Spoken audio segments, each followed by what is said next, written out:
Dear student, good afternoon. बच्चों, आज हम आपको न्यूटन्स लॉ ऑफ मोशन की पार्ट 3 में रेखीय संवेग संरक्षण, हाई स्कूल में आप लोग संवेग संरक्षण के नाम से पढ़ते थे। क्योंकि यहाँ पर दो प्रकार की गतियां होती हैं, रेखीय गति होती है और वृत्तीय गति होती है, इसलिए हम यहाँ पर रेखीय संवेग संरक्षण बोलेंगे। तो सबसे पहले मेरा हेडिंग है रेखीय संवेग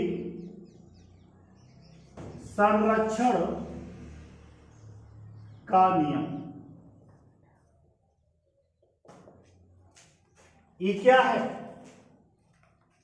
रेखीय संवेग संरक्षण का नियम, conservation law of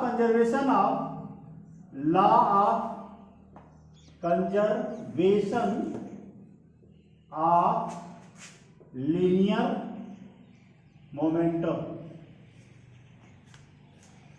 law of conservation of linear momentum, रेखीय संवेग संरक्षण का नियम।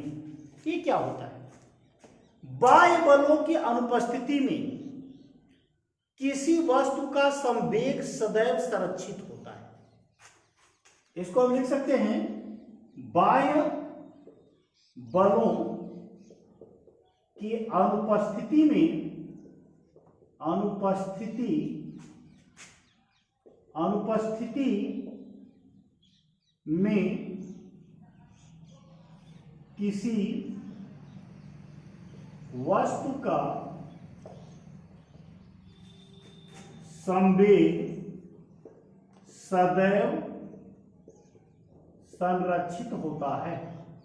संवेग सदैव संरक्षित होता है।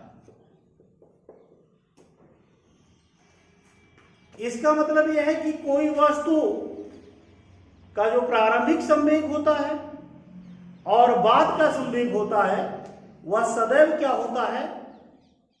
वो प्रारंभिक संवेग और बाद का संवेग सदैव नियत होता है। वस्तु चाहे गतिमान हो चाहे विरामावस्था में हो, वस्तु का संवेग परिवर्तित नहीं होता। वस्तु के निकाय का संवेग परिवर्तित नहीं होता। वस्तु का वेग परिवर्तित हो सकता है, वस्तु विराम से गति में हो सकती है या गति से विराम में हो सकती है, परंतु किसी वस्तु का जो निकाय का संवेग होता है वह सदैव संरक्षित होता है। ठीक है बच्चों, इसका हम डेरिवेशन भी कर सकते हैं। आइए हम देखते हैं। ये हमारे पास दो वस्तुएं हैं। एक वस्तु को हम ए लेते हैं और दूसरी वस्तु को लेते हैं बी। ए वस्तु का मास है m1 और इसका मास है m2। इसके द्वारा जो बल इधर लगाया जा रहा है इसको हम FAB लिखते हैं और इसके द्वारा बल जो इधर लगाया जा रहा है उसको हम FBA लिखते हैं। यानी A और B ये दोनों गति के पूर्व एक दूसरे के अपोजिट डायरेक्शन में गतिमान थे। ये इधर से इधर जा रहा था, ये इधर से इधर जा रहा था। तो आप देख सकते हैं इसका वेग था u1, इसका वेग था u2, और जैसे ही दोनों में टक्कर होती है तो टक्कर के पश्चात इसका वेग बदल करके हो जाता है v1 और इसका वेग बदल करके हो जाता है v2। ठीक है बच्चों, टक्कर के पश्चात दोनों का वेग बदल जाता है। एक का वेग v1 हो जाता है और दूसरे का वेग v2 हो जाता है। तो टक्कर के पश्चात पहले का वेग v1 हो जाता है और दूसरे का v2 हो जाता है। आप देख सकते हैं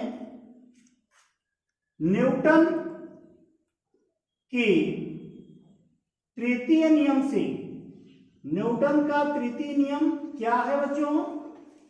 FAB इज इक्वल टू होता है -FBA।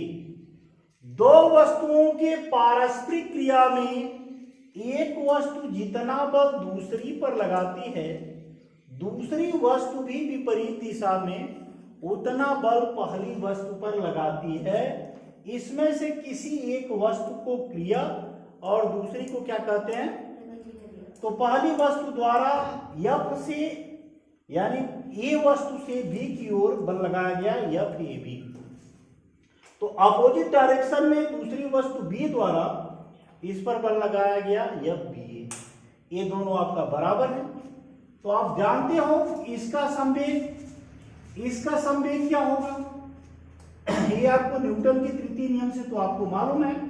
आप इसको देख सकते हो, इसको आप लिख सकते हो P A B divide by delta T, या इसको लिख सकते हो डेल्टा पी ए बी।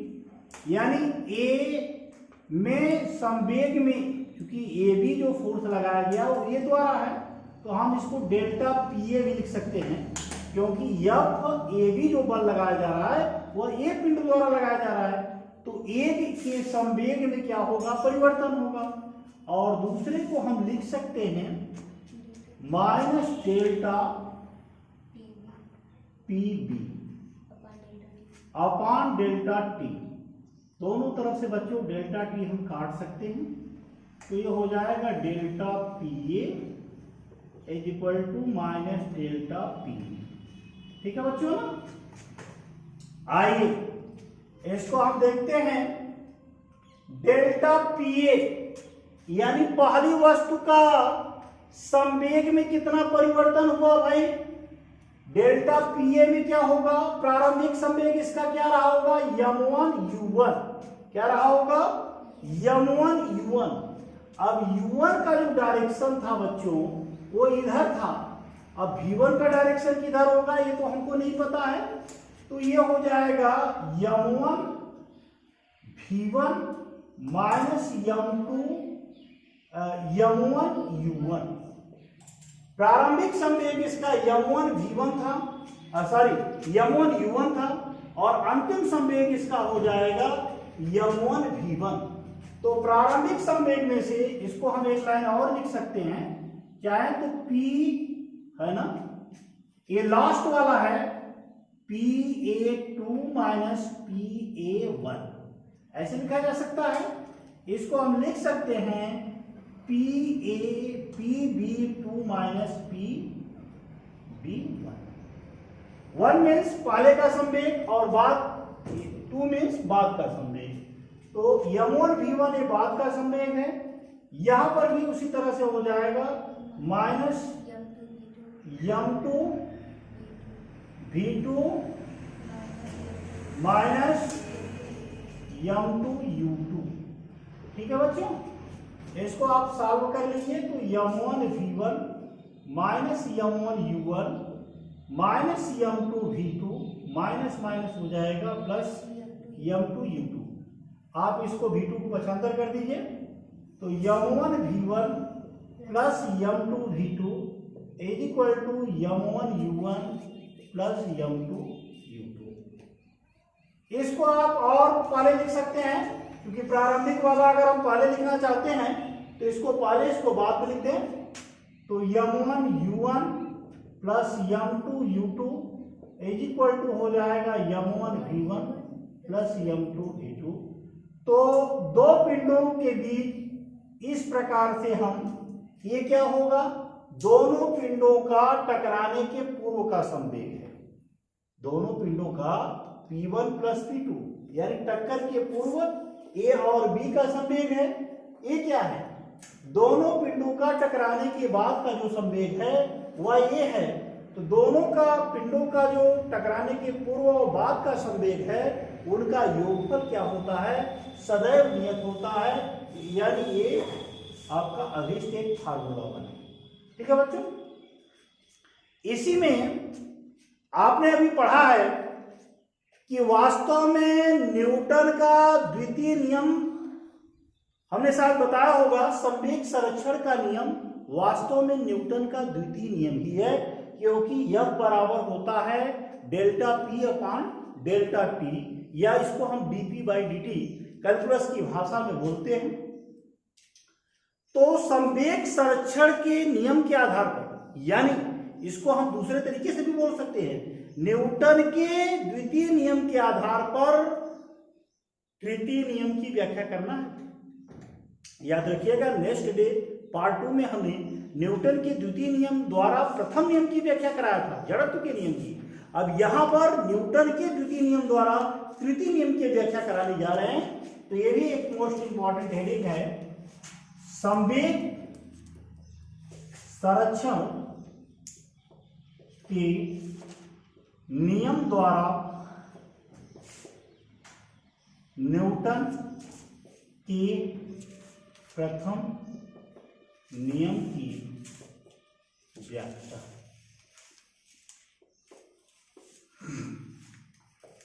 ठीक है बच्चों, संवेग संरक्षण का वास्तव में जो नियम है वह क्या है? संवेग संरक्षण का जो नियम है वह न्यूटन के द्वितीय नियम है। यानी हम अगर ले लेते हैं इसी तरह का दो पिंड ले लेते हैं, कोई दो पिंड लेते हैं, एक पिंड का नाम ए रख देते हैं, इसका नाम ए रख देते हैं, इसके द्वारा नाम पी रख देते हैं। अब इसका कुछ प्रारंभिक वेग होगा, इसका भी कुछ प्रारंभिक वेग होगा। इन दोनों के संवेग में क्या होता है? परिवर्तन होता है।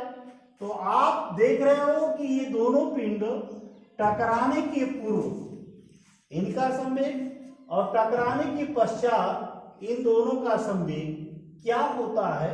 संवेग परिवर्तन की दर को क्या कहते हैं? बल कहते हैं। तो टकराने के पूर्व का संवेग और टकराने के पश्चात का संवेग, अगर मान लीजिए इसका मास क्या है? m1 है, इसकी प्रारंभिक वेलोसिटी u1 है, इसकी प्रारंभिक वेलोसिटी u2 है, ये इधर से इधर आ रहा है, ये इधर से इधर जा रहा है। इसके द्वारा जो बल लगाया जा रहा है वो यह भी लगाया जाएगा, इसके द्वारा जो बल लगाया जा रहा है यह भी लगाया जा रहा है। टक्कर के पश्चात इसका वेग v1 हो जाता है, इसका वेग v2 हो जाता है। टक्कर के पश्चात इन दोनों का वेग परिवर्तित हो जाता है। तो हमें पता है, ये चीज हम जानते हैं कि दोनों जब टकराए नहीं थे तो टकराने के पहले जो है जो संवेग था वह क्या था? नियत था। तो टकराने के पूर्व का संवेग या टकराने के पश्चात का संवेग देख सकते हैं। ये आपका अभी अभी हमने संवेग संरक्षण का नियम बताया है। संवेग संरक्षण के नियम से ये हमने आपको बताया है, m1 u1 plus m2 u2 बराबर m1 v1 minus m2 v2। आप इसको m1 को एक तरफ और v1 को एक तरफ अगर करते हैं तो यहां से क्या मिलता है? हमको ये प्राप्त होता है, ये आपको उस साइड में ले जाएं तो m2 u2 minus m2 v2 बराबर आपको मिलेगा m1 v1 minus m1 u1। यहां से हम अगर माइनस कॉमन ले लें तो हमको हो जाएगा m2 v2 minus m2 u2 बराबर m1 v1। m1 यहाँ पर कॉमन लिया जा सकता है, यहाँ पर m2 कॉमन लिया जा सकता है। आप देख सकते हैं यहाँ पर माइनस m2 अगर कॉमन ले लें तो v2 माइनस u2 हो जाएगा। m1 यहाँ से कॉमन ले लें तो v1 माइनस u1 हो जाएगा। अब इसमें हम लिख सकते हैं माइनस m2 इंटू डेल्टा भी लिख सकते हैं, और इस तरफ जो आपका 1 का आ रहा है डेल्टा भी 2 लिख सकते हैं, और यहाँ से m1 डेल्टा भी 1 लिख सकते हैं। तो इसको अगर हम पहले लिखें तो क्या हो जाएगा? m1 delta v1 is equal to minus m2 delta v2। अब ये आपका हो जाएगा डेल्टा pa, और ये हो जाएगा माइनस डेल्टा pb। अब इसको हम चाहें तो डेल्टा t से दोनों तरफ भाग देने पर डेल्टा t से दोनों तरफ भाग देने पर क्या हो जाएगा? ये हो जाएगा delta P A upon delta T बराबर minus delta P B upon delta T. तो ये हो जाएगा आपका एफ ए बी बराबर माइनस एफ बी ए। अतः न्यूटन की तृतीय नियम की पुष्टि करता है। ठीक है बच्चों, तो इसी पर आज हम बंद करते हैं इस पार्ट को। अगले दिन हम आपको लिफ्ट में गति तथा पुली और नद समतल तथा समतल क्षैतिज तल पर आपको गति लेकर के आएंगे। तब तक के लिए थैंक यू।